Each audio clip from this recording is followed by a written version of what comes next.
Good morning, everyone, and welcome to the PivotBoss pre-market video for Tuesday, January 27th, 2026. I am Frank Ochoa, aka PivotBoss. Happy Tuesday, everyone. Here's a look at the ES in the daily time frame. One thing to keep an eye on right now, we are at 7,000. That's a level we have not seen this market really push beyond since it got there. 7,000's right here. It's a market structure level for us. We're currently trading 69.96 quarter.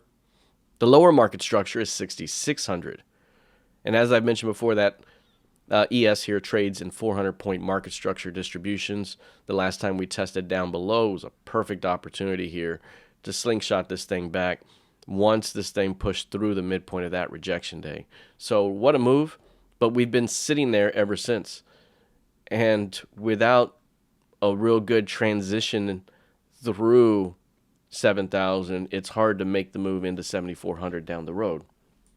So right now what we're looking at is a price kind of holding in a waiting pattern or a holding pattern here at that 7,000 level for maybe perhaps another rotation back within the range, or do we finally get that breakout and go? Wednesday is going to be a big day for this. Obviously Wednesday we have the Fed interest rate decision, the statement, and the press conference that follows. And then after Wednesday's close, a big day for earnings, especially tech earnings here with Microsoft, Meta, and Tesla all after the closing bell. It could be a big day tomorrow to really finally get this thing moving one way or another, because it's been a pretty stale start to the new year here. That's your previous year's close right here, and it's been very, very quiet for the most part. So a little up, a little back, a little down, a little back, a little up, back. So right now, hugging that 7,000 level, that's going to be a big-time market structure level to continue to watch here for the ES. Keep an eye on 7,000. Looking at the NQ, 26K has been the big level we've had here. I had a level or a line here drawn at 26K just to remind us that that's a big-time level. We're at 26 even right now. And every time we've gotten at or around that level, it's been kind of a pullback, pullback, pullback, pullback ever since it fell back below it here. So this is going to be big time right now. Can it find acceptance beyond 26K for the first time and go? Or do we fall back into the range and make it another wave in here and continue to further build out this compression before major expansion occurs? We have this huge range back here. Major impulse move, a lot of compression since then. This all points to a magnificent breakout to come. Is it going to be to the upside? Or do we finally kind of get a failure and rotate back down and trade within the wider range? And the wider range boundaries, of course, that high there, that low there, that's your previous quarter's highs and lows, previous quarter's midpoint holding. It's a trading range. It's a trading range right now. That would favor a push up and maybe a push back down until we're ready to break out and go. So keeping an eye on this edge. But 26K, an early key level to watch here today. We'll see if a transition can occur at some point sooner than later, perhaps Wednesday on Fed and big tech earnings. Let's look at crude oil. Crude making a bit of a march to the upside. This one with a key range that has developed, a new one. Impulse rally here, back to the mid, a new key range here. That key range would suggest an upside target at 69 down the road. So this buildup of energy, can it get a push through 62s and open up some upside? Our initial thought to begin the year here was, if this thing can hold on a pullback here into 56, 57, there's a shot to rally up to 63. It just missed those 63s. 62.36 was the high, but it pulled back, got us a key range, and now this buildup of energy could lead to the next breakout move. So can we get through 62.5 and open up the next 5 points, 6 points to the upside? That'll open up a move into 69s down the road. So this could be huge here for crude oil, but I do admit it's been a tough road for this one to go up. So it would not be surprising if it fails at 62 again and maybe we rotate back down. I know that goes against seasonality right now, but at the same time, this market has been hard to go up lately. So keep an eye on this one if you are bullish. Looking at gold futures, this one finally pushed through 5,000. For the most part, this one has been on fire to the upside. One thing we mentioned in our market outlook to begin the year is that if this thing pushes through that 4,500 level here and can hold on a pullback, it opens the door for a clear path move to 5,000. Didn't think it would get it that quickly, but it did. And this market remains bullish. Now, on that day right there, that's the second trading day of the year. That's when I said this looks very much like the personality we've seen lately. More upside ahead. So here we go. Bang, bang. Here we are again. This market remains on fire. Here we are at 5,000. What's the next market structure level up? 5,500. Now, once you go one major distribution very quickly, you tend to at least digest and build out a little bit before you go. If you go two straight distributions right away, it's a very intense market.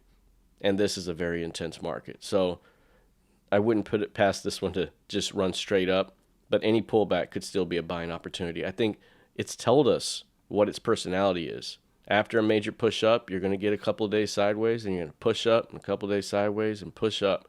So straight up until proven otherwise. Looking at the YM, range bound, major compression, previous year's close, and a first 4-day rally or 3-day rally with a 4-day pivot high. And ever since then, we've been stuck inside that range. Big time compression up here, a lot of heaviness. Which way are we going to go out of the YM? This is a lot of compression here, but we have been trending up. At some point, anticipating some sort of major correction. But man, the bounce off 49K was impressive. 49 is a market structure level, and that's a level to continue to watch. If it can hold 49, opens the door to 51. You fail at 49, and you could rotate back to 48 and 47 down below. Still trending up overall, so any pullback like that could still be a buying opportunity for 51K down the road. How much of a discount do we get first before we get there? So in the range, still building energy. Again, big earnings coming out here after the close on Wednesday. Fed on deck Wednesday as well. So Wednesday could be quite a pivotal day here. Another build out type of day here on a Tuesday, back and forth. All right, looking at Bitcoin, a lot of compression. You can see here the range continues to expand here as I try to draw my range out a bit. Something like that I tried to do. And that's a nice compression here. A lot of range, a lot of bars, a lot of days. And this is all digestive movement after the huge 36.5% pullback. And that is indicative of another energy building phase for the next major move. And the more I look at it, the more it looks like it's going to really, really dump another massive leg down. It really, really does. It's just hard to see this thing magically rallying. But we've seen it before. It could certainly do it, and we got to respect which way it really transitions out of this range. But the flow is down. The recovery of the previous market structure has failed, and we still have the lower market structure of the current range to still go test, which is last year's low. Last year's low looks like it is in play at 75K, 74K at the very least, and could really push beyond it. Do we get to 65 or below? So be cautious, be careful here in this one. Until we can recover 100K, this thing remains kind of in a downtrend at the moment. Looking at ETH, very similar price action. Another compression here after a massive 46% correction. It got cut in half since our top call back here. What a call there. Waiting for the next entry opportunity, but like I've mentioned before, got to be patient because this thing, it wouldn't surprise me if we got another leg down and hit that 2150 level. Or do we go down and wipe out to 1400, maybe even 1250, and just really wipe it out below that market structure before we swing it all the way back? It did it last time. It can do it again. So again, be cautious, be patient on these. They are in a range for a reason. They're in a down move for a reason here. And until they give us the go signal here, we could continue to be in that style auction until proven otherwise. All right, that is it for now. We'll see how this plays out here heading into the rest of the session. Good luck, trade well, and I'll see you in the trading room. Take care.